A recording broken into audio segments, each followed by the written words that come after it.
एक खूबसूरत जंगल था जिसमें एक लोमड़ी अपनी गुफा में बहुत आराम से रहती थी।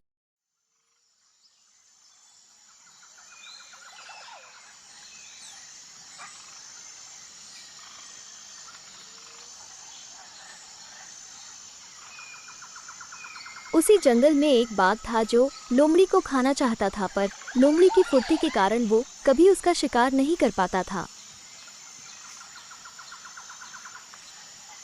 एक दिन वो अपने दोस्त सफेद बाज से कहता है, देख रहे हो बाज, ये लोमड़ी कितनी स्वादिष्ट दिखती है। मैंने कितनी बार इसका शिकार करने की कोशिश की पर हमेशा ये मुझसे बचकर भाग जाती है। ये इतनी फुर्तीली है कि मैं आज तक इसका शिकार नहीं कर पाया। क्या तुम बता सकते हो कि मैं इसको कैसे खाऊं? बाज बहुत ही चालाक और धूर्त था। मन ही मन वो भी लोमड़ी को खाना चाहता था। महाराज, मेरे पास एक योजना है जिससे आप बिना किसी मेहनत के इस स्वादिष्ट लोमड़ी को खा सकते हैं। आज हम दोनों उस लोमड़ी पर दिन भर नजर रखते हैं और जैसे ही लोमड़ी अपनी गुफा से बाहर जाएगी, आप चुपके से उसकी गुफा में जाकर बैठ जाइए। फिर जैसे ही वो लोमड़ी अपनी गुफा में वापस आएगी, आप उसे मार दीजिएगा।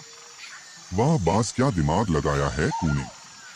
अगर तेरी ये योजना काम कर गई तो निश्चित ही आज मुझे भरपेट स्वादिष्ट खाना मिल जाएगा। आज मैं लोमड़ी की गुफा के आसपास रहूंगा और जैसे ही वह बाहर आएगी मैं चुपके से उसकी गुफा में चला जाऊंगा। और तू लोमड़ी को ज्यादा दूर मत जाने देना, उसको जल्दी से गुफा में लेकर आना। ठीक है महाराज। जैसे ही आप गुफा में जाएंगे, मैं लोमड़ी को ढूंढकर बहाने से गुफा में लेकर आऊंगा। बाघ उस गुफा के आसपास नजर रखता है और जैसे ही उसे लोमड़ी गुफा से बाहर आते हुए दिखती है, वो भागकर पहाड़ियों के पीछे छुप जाता है। अरे वाह, ये लोमड़ी तो मुझे इंतजार कराए बिना ही गुफा से बाहर आ गई।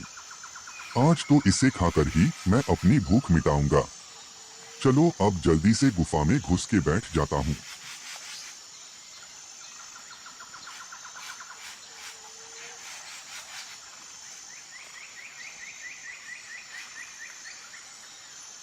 महाराज की कामना तो बहुत जल्द पूरी हो गई। आज तो मुझे ये स्वादिष्ट लोमड़ी खाकर मजा आ जाएगा। अब मुझे लोमड़ी को किसी भी बहाने से गुफा में वापस लाना होगा। चलो अब लोमड़ी को अपने जाल में फंसाता हूँ।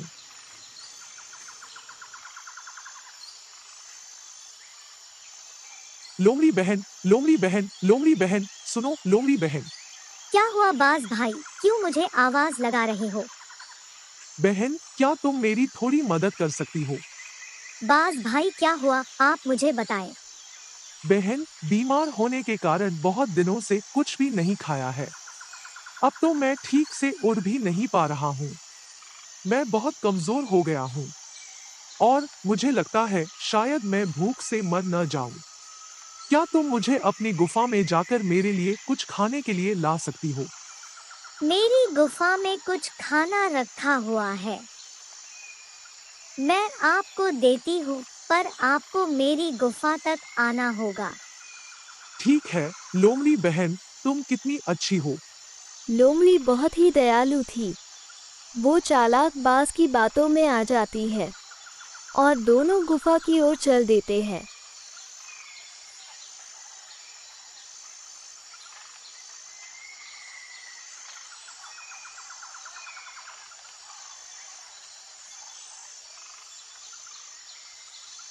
जैसे ही लोमड़ी गुफा के पास पहुंचती है, तभी उसे गुफा के सामने शेर के पंजों के निशान दिखलाई देते हैं। निशान केवल गुफा के अंदर जाने के थे, बाहर आने के कोई निशान नहीं था। लोमड़ी बहुत चालाक थी। लोमड़ी समझ गई कि अवश्य ही मेरी गुफा में कोई बाघ चला गया है। अगर मैं गुफा में जाऊंगी तो वो मुझे खा जाएगा। ये धूर्त बाज मुझे बाघ से मरवाने के लिए ही आया था। तभी चालाक लोमड़ी के दिमाग में एक युक्ति सूझी। वो बाज के पास जाकर बोलती है, बाज भाई देखो न, ये मेरी प्यारी गुफा रोज मुझसे बात करती है, लेकिन आज ये मुझसे बात क्यों नहीं कर रही? क्या बहन, तुम्हारी गुफा तुमसे सच में बात करती है?